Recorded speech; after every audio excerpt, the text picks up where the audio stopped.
श्री शिवाय नमस्तुभ्यं हर हर महादेव. ओम नमो भगवते वासुदेवाय नमः. नमस्कार मैत्रिणींनो. बघा, आज आपण आपल्या आजच्या व्हिडिओमध्ये एकादशीचे महात्म्य पाहणार आहोत, तसेच एकादशीचे उपायसुद्धा पाहणार आहोत. उद्या आहे 29 मार्च, वार रविवार, आणि या दिवशी आलेली आहे कामदा एकादशी. आणि ही एकादशी वर्षातील पहिली एकादशी आहे. प्रत्येक महिन्यामध्ये 2 एकादशी येतात आणि प्रत्येक एकादशीचं महत्त्व हे देखील वेगवेगळं असतं. कामदा म्हणजे तुमच्या मनात काही इच्छा असेल तर ती इच्छा मनोकामना पूर्ण करणारी एकादशी. जसं की विवाह, नोकरी, संतती प्राप्तीसाठी, सुखशांती. तर या एकादशीला मनापासून पूजा केली, उपवास केला किंवा उपाय केले तर ती इच्छा पूर्ण होते. कारण हिंदू धर्मामध्ये आणि आपल्या वास्तुशास्त्रामध्ये अशा पवित्र तिथी आहेत ज्या योग्य पद्धतीने केले तर त्या व्यक्तीच्या जीवनातील अडचणी दूर होतात आणि मनोकामना पूर्ण होतात. यामध्ये एकादशीचे विशेष स्थान आहे. आपल्या सनातन धर्मात प्रत्येक एकादशीला खूप महत्त्व दिलं जातं. एकादशी व्रताची मुख्य देवता म्हणजे भगवान श्री हरी विष्णू, कृष्ण किंवा त्यांचे अवतार, ज्यांची या दिवशी पूजा केली जाते. चैत्र महिन्यातील एकादशी व्रताचं विशेष महत्त्व असून त्यामुळे मन, शरीर हे दोन्ही संतुलित राहतात. त्यापैकी एक म्हणजे कामदा एकादशी. काम म्हणजे इच्छा आणि दा म्हणजे देणारी. कामात आहे का अशी एकादशी जी मनातील योग्य आणि शुद्ध इच्छांची पूर्तता करते. असे म्हटले जाते की या दिवशी तर आपण व्रत केले तर माणसाचे सर्व दुःख दूर होतात. यासोबतच कामदा एकादशीच्या व्रत आणि पूजा केल्याने भगवान विष्णूंच्या कृपेने जीवनातील सर्व अपूर्ण इच्छा देखील पूर्ण होतात. भगवान श्रीहरी विष्णू स्वतः त्या व्यक्तीच्या इच्छा पूर्ण करतात. यामुळे या एकादशीचे एक नाव फलंदा एकादशी देखील आहे. धार्मिक दृष्टीने कामदा एकादशी ही अत्यंत महत्त्वाची असल्यामुळे या दिवशी सर्वार्थ सिद्धी योग आणि रवी योग बनून येत आहे. तसेच या व्रतासोबतच विष्णूंच्या पूजेसोबतच काही महत्त्वाचे उपाय देखील केले जातात. आज या व्हिडिओमध्ये मी तुम्हाला एक अतिशय प्रभावी असा उपाय सांगणार आहे. उद्या रविवार कामदा एकादशीचे तुम्ही व्रत नाही केलं तरीही चालेल, पण पिंपळाच्या झाडाला अर्पण करा ही एक वस्तू. करोडोंच्या कर्जातून मुक्ती होईल, कर्ज फिटेल, घरात अखंड लक्ष्मी नांदेल, दुःख दारिद्र्य दूर होऊन भाग्योदय झाल्याशिवाय राहणार नाही. घराची, मुलाची, पतीची अगदी भरभरून प्रगती होईल. हा उपाय अगदी शिवमहापुराणात सांगितलेला आहे. हा उपाय खूप प्रभावी आहे. तर अशी कोणती वस्तू पिंपळाच्या झाडाला अर्पण करायची आहे, कोणत्या वेळेत करायची आहे, याबद्दलची संपूर्ण माहिती आज या व्हिडिओमध्ये मी तुमच्यासोबत शेअर करणार आहे. त्यामुळे तुम्ही हा व्हिडिओ स्किप न करता शेवटपर्यंत नक्की पहा. चॅनलवरती नवीन असाल तर सबस्क्राईब करा आणि असेच माहितीपूर्ण नवीन व्हिडिओ पाहण्यासाठी बेल आयकॉनला सुद्धा प्रेस करा.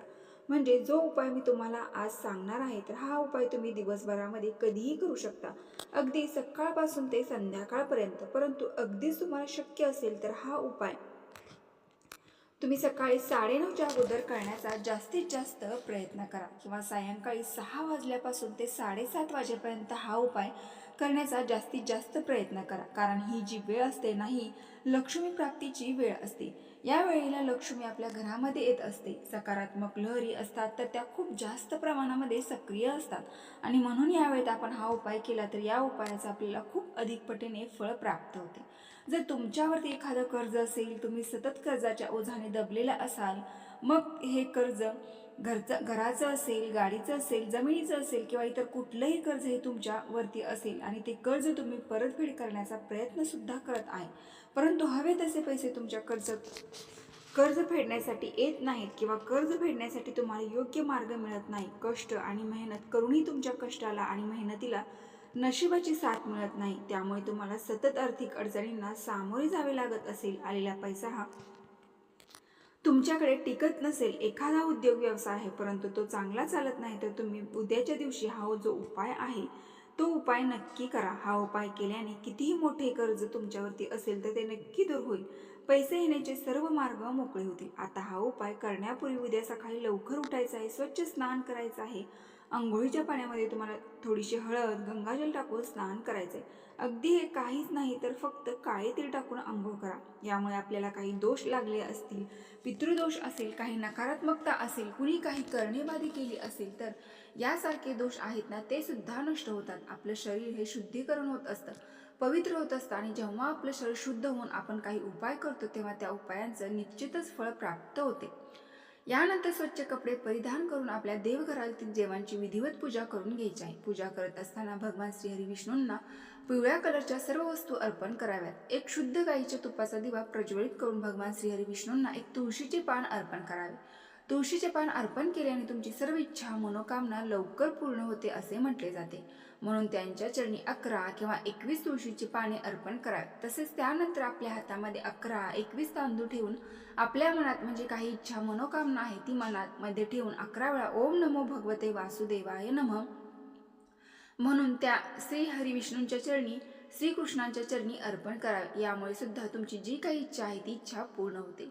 यानंतर तुम्हाला हा उपाय करायचा आहे. उपाय करण्यासाठी तुम्हाला एक तांब्याचा कलश, त्यामध्ये स्वच्छ पिण्याचे पाणी, गाईचे कच्चे दूध, त्यानंतर त्या पाण्यामध्ये आपल्याला चिमूटभर हळद, काळे तीळ टाकायचे आहेत. यानंतर तुम्हाला जो लाल पिवळ्या कलरचा रंगाचा कलावाचा धागा असतो तो तुम्हाला घ्यायचा आहे. यानंतर तुम्हाला हळदी कुंकू, अक्षदा वस्तू देखील घ्यायच्या आहेत. या सर्व वस्तू घेऊन तुम्हाला पिंपळ वृक्षापाशी जायचं आहे. गेल्यानंतर तिथे एक दिवा प्रज्वलित करायचा आहे आणि यानंतर त्या वृक्षाला हे जल आहे तर ते आपल्याला अर्पण करायचं आहे. जल अर्पण केल्यानंतर हळदी कुंकू अक्षदा वाहून तुम्हाला पूजा करून घ्यायची आहे.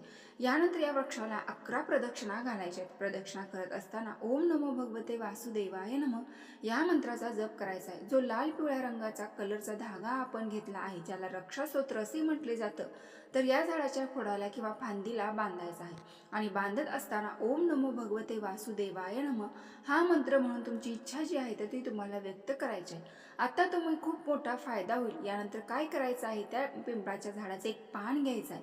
खाली पडलेलं असेल तर तेच पान घ्या, नसेल तर मग झाडाची तुम्हाला माफी मागायची आहे. हे पान तुम्ही कशासाठी तोडत आहे तुम्हाला माता लक्ष्मी आणि भगवान विष्णूंना सांगायचे आहे आणि यानंतर तुम्हाला त्या झाडाचे एक पान तोडायचं आहे. यानंतर ते पान तुम्हाला स्वच्छ पुसून काढायचं आहे. कुंकू किंवा हळद मिक्स करून त्या पानावर एक स्वस्तिक काढायचं आहे. स्वस्तिक काढताना मधले 4 बिंदू आणि कडच्या 2 लाईन या आवर्जून द्यायच्या आहेत. तसंच या उपायात यानंतर हे पान घेऊन तुमच्या घराजवळ जे कोणतं मंदिर असेल, देवीचं असेल किंवा देवताचे असेल, तर त्या मंदिरामध्ये तुम्हाला जायचं आहे आणि हे पान आपल्या उजव्या हातामध्ये घेऊन आपली इच्छा मनोकामना जी आहे तर ती व्यक्त करायची आहे. कर्ज आहे तर ते कर्ज दूर होण्यासाठी प्रार्थना करायची आहे.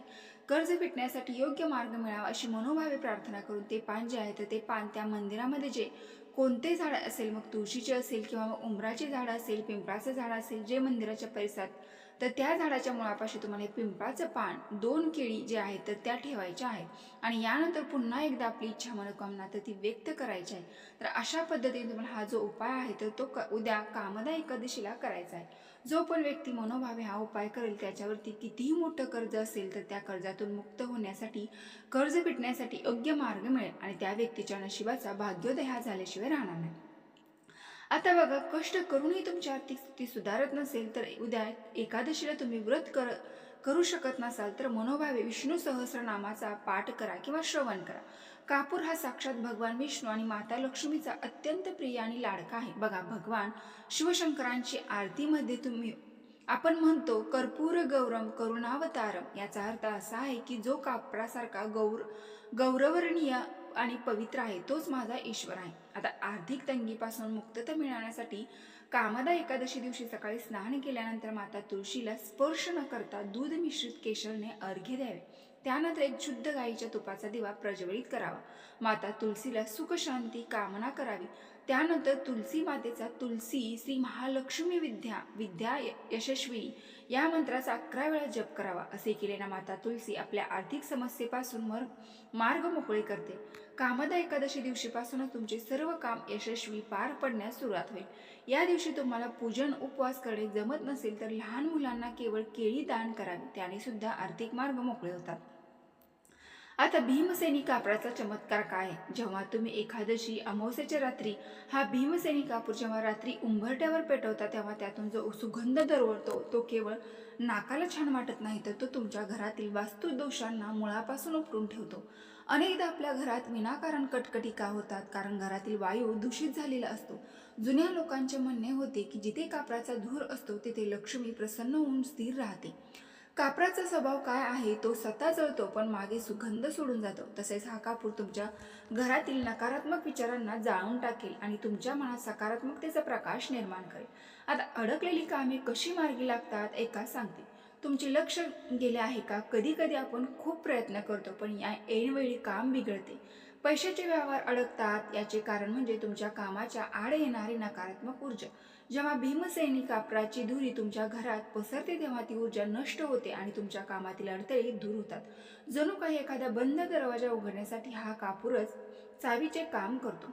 तसेच तुमच्या घरामध्ये सतत वादविवाद, क्लेश, भांडण, तंटे असेल, मग भांडणे नवरा बायकोचे असेल, आई मुलांचे असेल, सतत वाद होत असेल तर एकादशी दिवशी शंखामध्ये थोडंसं गंगाजल भरायचं आहे आणि शंखाने ते गंगाजल आपल्या संपूर्ण घरामध्ये शिंपडायचं आहे. तर तुमच्याकडे शंख नसेल तर मग एक कलश घ्या, तांब्याचा किंवा स्टीलचा, आणि त्यामध्ये तुम्ही हे गंगाजल भरून घरात शिंपडले तरी सुद्धा चालेल. घराच्या कानाकोपऱ्यात तुम्हाला शिंपडायचं आहे. त्यामुळे ग्रहक्लेश आणि घरात सुख समृद्धी नांदायला सुरुवात होते. तर अशा पद्धतीने काही छोटे मोठे उपाय ते उद्या कामदा एकादशीला तुम्ही आवर्जून करायचं आहे. तर मैत्रिणी, ही अत्यंत महत्त्वपूर्ण माहिती मला तुमच्यापर्यंत पोहोचवायची होती. तर व्हिडिओ पूर्ण माहिती आवडली असेल तर आपल्या चॅनलला नक्की लाईक करून कमेंट बॉक्समध्ये ओम नमो भगवते वासुदेवाय नमः नक्की टाईप करा. फक्त एवढे टाईप केल्याने सुद्धा तुमची इच्छा मनोकामना पूर्ण होते. भगवान श्री हरिविष्णू सदैव तुमच्या पाठीशी सदैव राहतील. धन्यवाद.